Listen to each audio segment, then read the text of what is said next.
Welcome to Where Parents Talk. My name is Lianne Castelino. Our guest today is the founder and president of Nuances Magazine, a wellness, health, and lifestyle publication. Phara Henry is also a mother of two.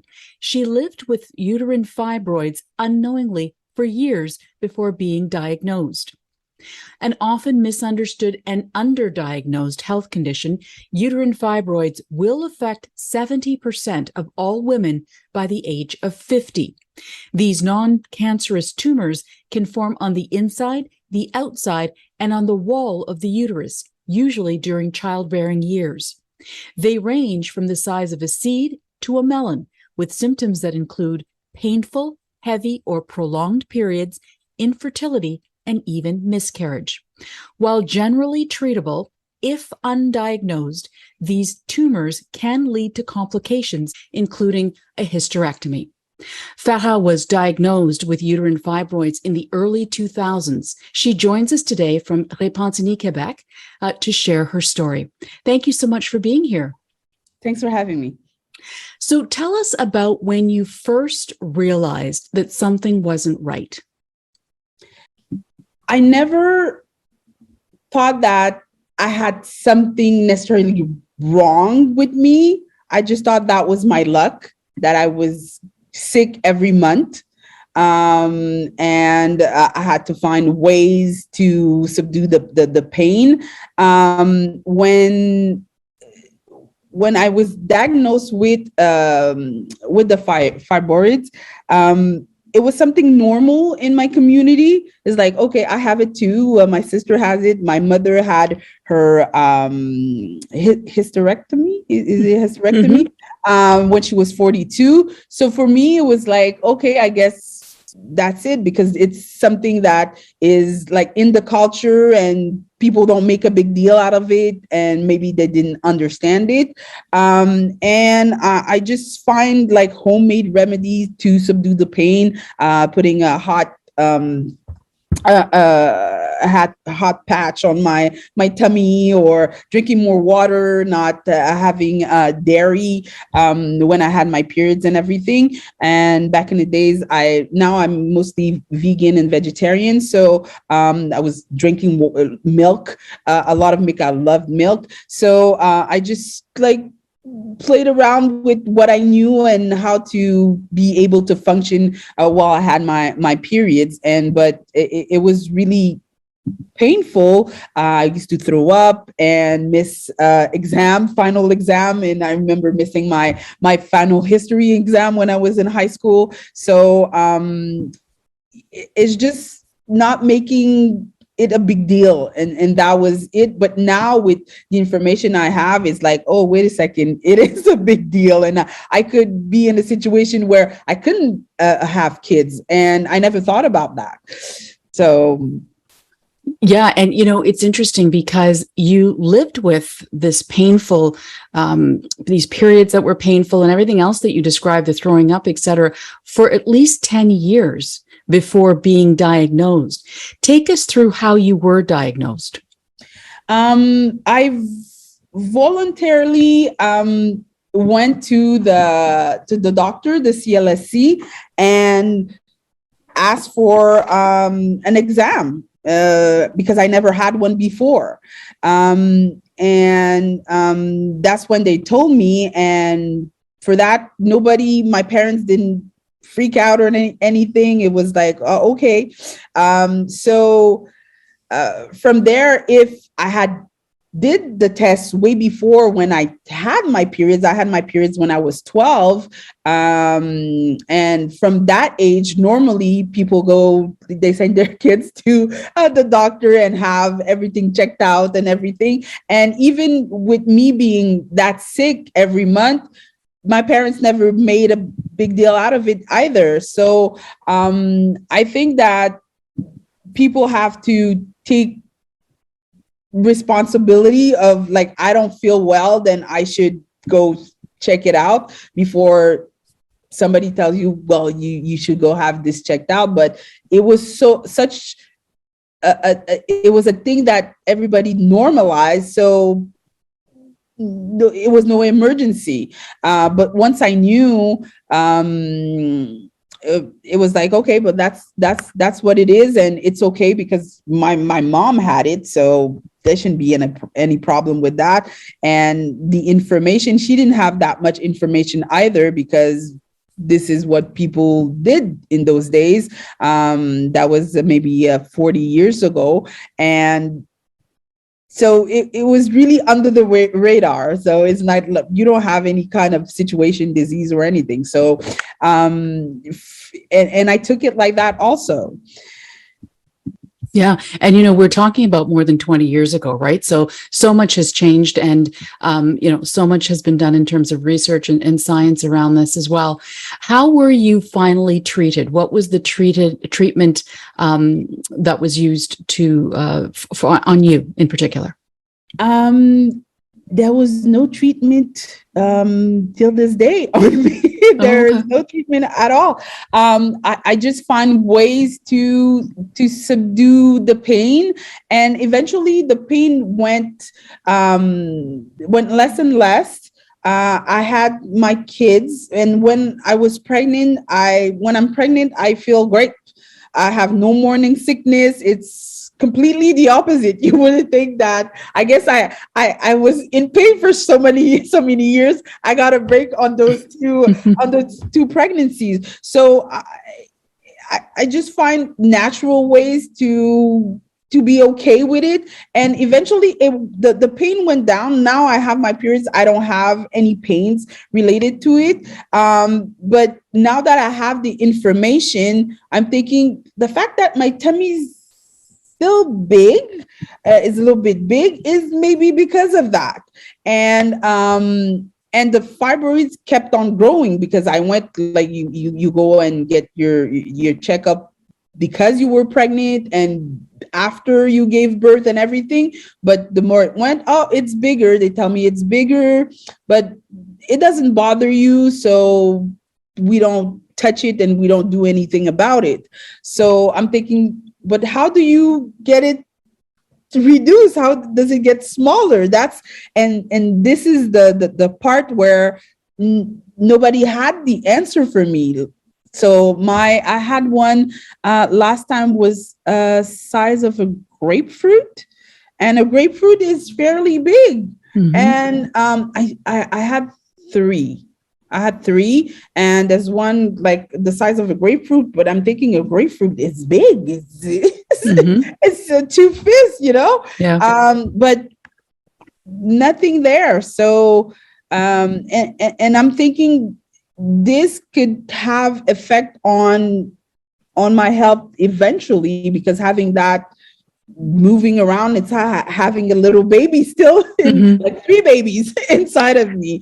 So yeah. So Phara, can I ask you, were you told that there is no treatment for your specific condition, or are you just not having the treatment? You've managed it in different other ways? I was told that if it doesn't bother you, then there's nothing to do about it. But how do I know that it's bothering me? Since now my periods, I'm not in pain when I have my periods, but is it affecting something else? I don't know. And the fact that it's taking space in my tummy, in my uterus, then it has an effect on how I look right now.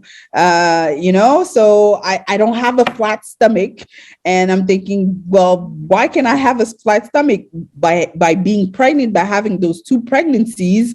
And when you say that, I should get myself checked out again, because it might have the size might have changed now. Okay, so I don't have the information, and they didn't tell me that there is a way to take them out or do something about it. I don't have this information. But generally, uterine fibroids are considered fairly treatable, correct? From what you understand? From what I understand now. Mm-hmm.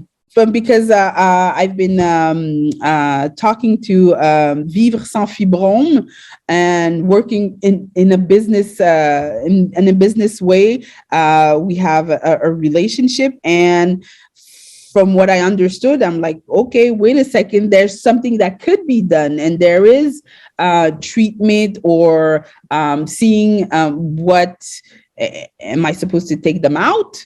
And that was always the question I kept on asking. Well, shouldn't we take them out? I had friends that had like fibroids where they had to go and take the fibroids out and do an operation and everything. But I guess it was bothering them more than it's bothering me, or it was more visible. The facts or the symptom were more than what I have. But do I know all the symptoms that the fibroids can occur? I don't have this information right now. Mm-hmm. So I'm learning as I go right now, and I'm getting closer to menopause. So maybe there's something to be to check out with that. So I'm not as young. I'm not 20 anymore. So there's something there. So let me ask you, what do you know now that you wish you'd known when you were in your teens and early 20s struggling, as you described earlier?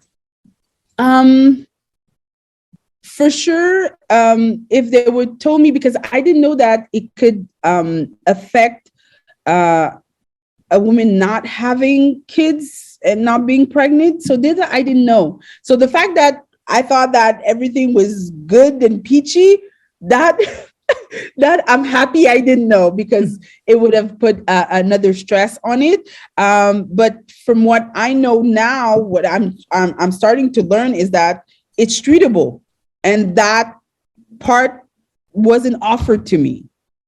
15 years ago, let's say. So on that note, what would you say your message to other women, especially women who may be considering having children, what would your message to them be about, uterine fibroids and getting checked for them? I would say to get them to get a consultation and see if it could affect their possibility of having kids. Because let's say I was lucky that it didn't affect me, but it could affect those women that have those younger women that have fibroids, and for sure, right, in the society we are living right now, women get pregnant older. They don't get pregnant at 20 anymore. They get pregnant at 35. And once you get 35, your chances of getting pregnant are reduced, because every month you let go of some of those eggs. So you get less and less egg when you're 35. So if there is an effect on the chances of a woman getting pregnant with fibroids, then it's really important to go check everything out, and how it could affect your future, and depending also where they're located. And that's what is I think the most important, where they're located and how it affects your chances is important. So get them checked out, and get checked out get a consultation by specialists, people that does specialize in fibroids, because I was in the consultation I had were not with people that specialize in fibroids, and that could tell me. It was like, okay, routine check, you okay, they're this size, they give me the report, this size and this size and this size. I think I had one that was 6 centimeters, and I'm like, the golf ball, grapefruit, and they were like, okay, that's good. And there was no after, what do I do after that? And this is the part, because it's a tumor. So I guess it's there's something to be at least concerned, not necessarily go all crazy about it, but just to monitor what's going on. And I didn't have necessarily that monitoring. So yeah. Well, and we talked about the statistics off the top. 70% of women before the age of 50, 1 in 5 women in general, and 1 in 3 women in the Black community. These are not, statistics that can be ignored, especially for something that, again, is generally treatable. We talked about the diagnosis. We talked about some of the treatment options, but support is really important as well. Where did you go for support? I didn't go anywhere because I didn't know I needed to be supported. And that's the thing, because the community didn't make a big deal out of it. And so there was no need for me to seek support, because when I did my routine check, it was like, they're not bothering you, then it's okay. And then I'm like, okay, so it's like living with another pimple, but it's not just a pimple. And this is now I'm getting to the knowledge to say, well, it's not just a pimple, it's something, and it could have, if it's not now, it could have an effect later, but it needs to be, is it treated or looked after? So this is where I guess women have to look into that. But I didn't have any support, and I didn't think I needed support.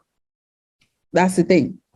Now that you know about much more about uterine fibroids, and you talked about Vivre Sans Fibromes, July 21st, 2022 was the first Uterine Fibroids Awareness Day. Your support network, whether you need it or not, certainly your knowledge network has grown. What has surprised you most about what you've learned through the people that you've met about this health condition? Just the stats that you were mentioning. The stats are really surprising. And the fact that we could learn more about it. And this is where I'm at right now. I want to know more about it, and how does it affect me, and should I do something about them or not? Really not do something about it. And I think the Vivre Sans Fibromes is doing a great job, and you see after all these years that it was a non-subject, and how could have been a non-subject. And this is what is amazing. But the information and having it's not just going to see the doctors, there's nurses, and there's other like physical therapy, and there's a lot of things that I personally want to go and explore for my situation, and having that day and letting people know that it is a subject, and you should get, if there's a day, usually if there's a day, there is a problem. So I find it great with the Vivre Sans Fibromes that they're getting to get people, sensibilize people with that I don't know if I should call it a disease or this situation. I don't even know how to call it, Yeah. So yeah. Is there anything else you'd like to add, Phara, that I haven't asked you? It's just, I guess, a message to every woman. Being a woman is one. It's a special thing with everything. The hormone changes. When you're young, something happened. When you're older, and you get older, and so the message would be, listen to your body, and if it aches, then there is a problem, and there is a solution, and there is knowledge is key in the health department, and this is why I started the magazine, because I also have been diagnosed with multiple sclerosis, and I didn't have those answers, and that's for multiple sclerosis, and that's for any type of disease where people don't necessarily have the knowledge, and they just stick with whatever they're saying at the hospital and go home and take the medication. But you have to understand, is understanding your body, because everybody don't ache the same. Absolutely. And one of the things that you mentioned that we should also mention is the specialists, right? The physicians and doctors that you should go see. Vivre Sans Fibromes is also talking about better training for family physicians to understand uterine fibroids. Right now, if you want a sort of proper diagnosis, you'd go to a gynecologist or some other kind of specialist. But right now across Canada, there seems to be a lack of training of this particular health condition among family physicians as well. Yes. So having, for sure, go see Vivre Sans Fibromes, and to know where to go with all of this, it's very important. Phara Henry, thank you so much for your time and sharing your story with us today. Thanks for having me.